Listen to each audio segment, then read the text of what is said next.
Du Venezuela à l'Argentine et au Brésil, en passant par Haïti, comment les Français établis en Amérique latine et aux Caraïbes participent-ils en ce moment au grand débat national lancé par Emmanuel Macron? Nous posons la question à la députée Paola Forteza. C'est pour nous le fait du jour.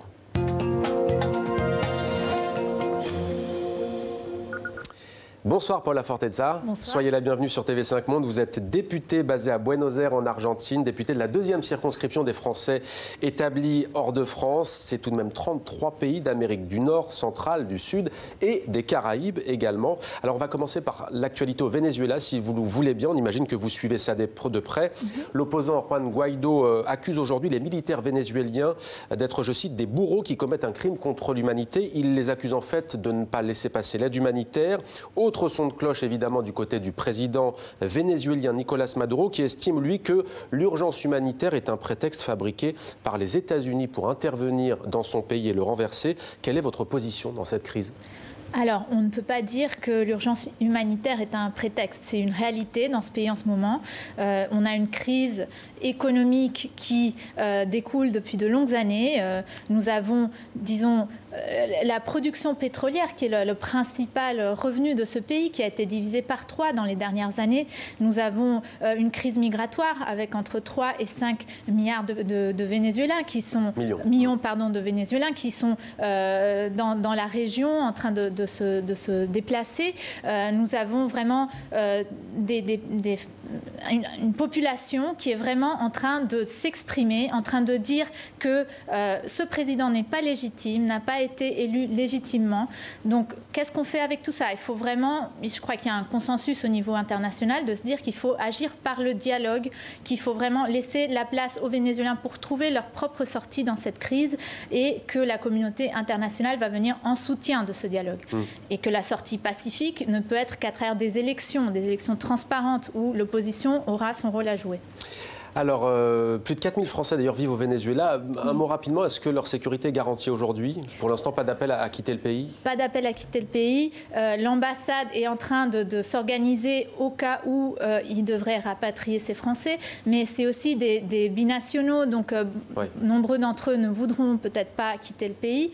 Pour l'instant, les conditions de sécurité sont garanties, même s'il y a eu vraiment, disons, des répressions de ces mobilisations assez... violente, avec 50 morts, 850 détenus. Donc il faut faire très attention et suivre ça de près. Comment les Français de votre circonscription, établis donc en Amérique latine et aux Caraïbes, vivent-ils le grand débat national lancé par le président français Emmanuel Macron pour tenter de répondre aux revendications des Gilets jaunes ? Alors, dès les premières annonces du président, j'ai eu beaucoup d'intérêt de la part des Français de l'étranger pour savoir comment est-ce qu'ils allaient pouvoir participer. Donc, on a essayé de tout mettre en place pour faire un parallélisme le plus précis possible entre ce qui se passe en métropole et ce qui se passe à l'étranger. Donc, par exemple, les ambassades et les consulats mettront à disposition des salles pour toute personne, association, citoyen qui veut organiser des réunions.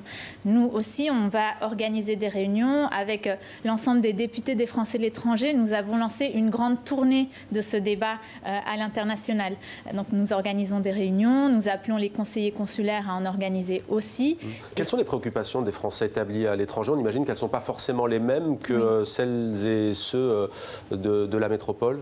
Oui, alors nous, on voit ressortir les sujets sur lesquels on travaille depuis longtemps. La fiscalité des Français de l'étranger, notamment la CSG, la question des lycées français, l'éducation à l'étranger, la question des démarches administratives, consulaires.